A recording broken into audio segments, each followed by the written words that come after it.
Spoštovani predsednik Republike, dr. Danilo Türk, spoštovana gospa soproga, spoštovani gostje, spoštovane moje Kamničanke in Kamničani, spoštovani Slovenci in vsi gostje, ki ste danes tu zbrani na tradicionalnih jubilejnih dnevih narodnih noš, 40. zaporedstvo. In to so rekordne, zagotovo. Že včeraj smo vedeli in napovedovali, da bo to velik dogodek tako za Kamnik, tako tudi za Slovenijo in širše, kajti to je velika mednarodna prireditev.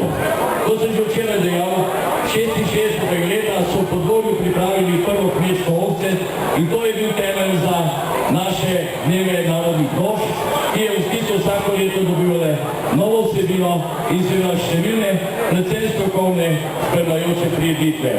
Jaz sem še posebej ponosen in vesel, da je z nami tudi predsednik Republike in seveda številni drugi gostje, da bodo tudi v živo spoznali, kaj naša zgodovina ohranja in pravzaprav kaj da naša generacija želi in mora ohraniti tudi za naše zanamce.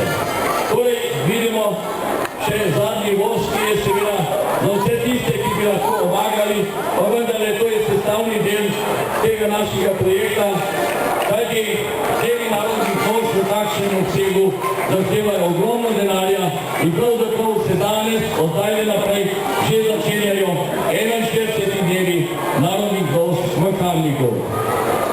Pri organizaciji teh dnevov narodnih noš, ki v zadnjih letih pripravlja, organizira in seveda usmerja Agencija za podjetništvo in turizem, je letos 15 zraven kot vodja ali kot koordinator dr.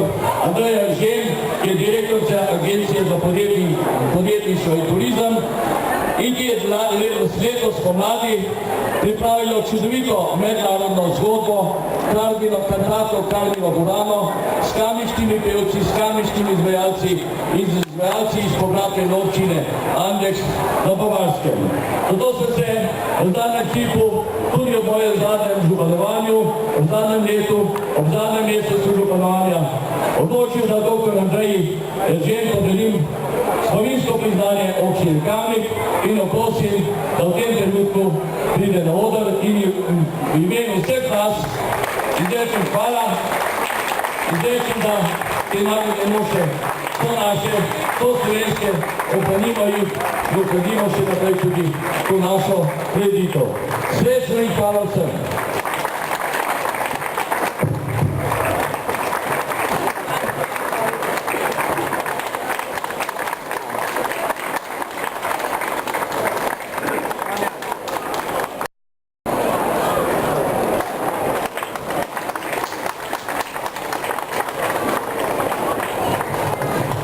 Na to je spregovoril še predsednik Republike. Midva z mojo soprogo Barbaro smo navdušeni, da smo lahko spet tukaj. Bila sva že na vaši prireditvi, letos je 40.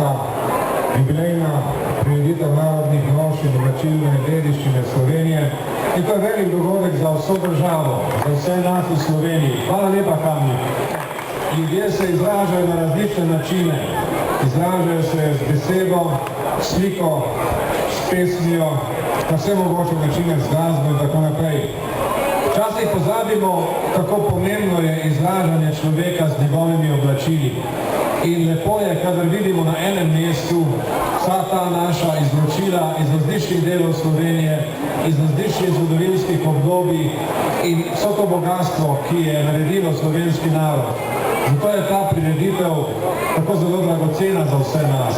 In zato je 40. obletnica in 40. jubilejna prireditev slovenskih narodnih noš in oblačilnega izročila tako pomemben dogodek za kulturo našega naroda in za Slovenijo v celoti.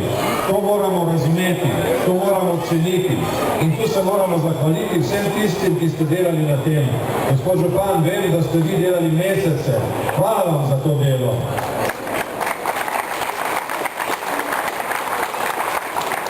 In ne samo to, vi ste privrženost tej prireditvi pokazali tudi z današnjim nastopom, z vašo predstavitvijo, z vašimi oblačili. Prvič, moram reči, da vam kar nekako zavidam, ker ne morem prikazati nečesa primerno zanimivega, primerljivo zanimivega, ampak gledajte, mogoče se bo dalo tudi to kdaj popraviti. vsakem primeru pa ne morem končati tega svojega pozdrava še z eno mislijo. Danes smo tu v Kamniku videli čudovit prikaz medgeneracijskega sodelovanja. Tu sodelujejo vse generacije, od majhnih otrok, ki kažejo veliko voljo in vnemo, do zrelih ljudi zrele starosti, do upokojencev, ki kažejo izvrstno razpoloženje. Veste, država, ki ima tako zelo dobro razpoloženje upokojencev, kot je Slovenija, ima lepo prihodnost. Jaz bi se rad vsem tem zahvalil. V tem narodu, v tej državi obstaja optimizem. Lepo se imejte še danes in lepo se imejte zmeraj. Hvala lepa.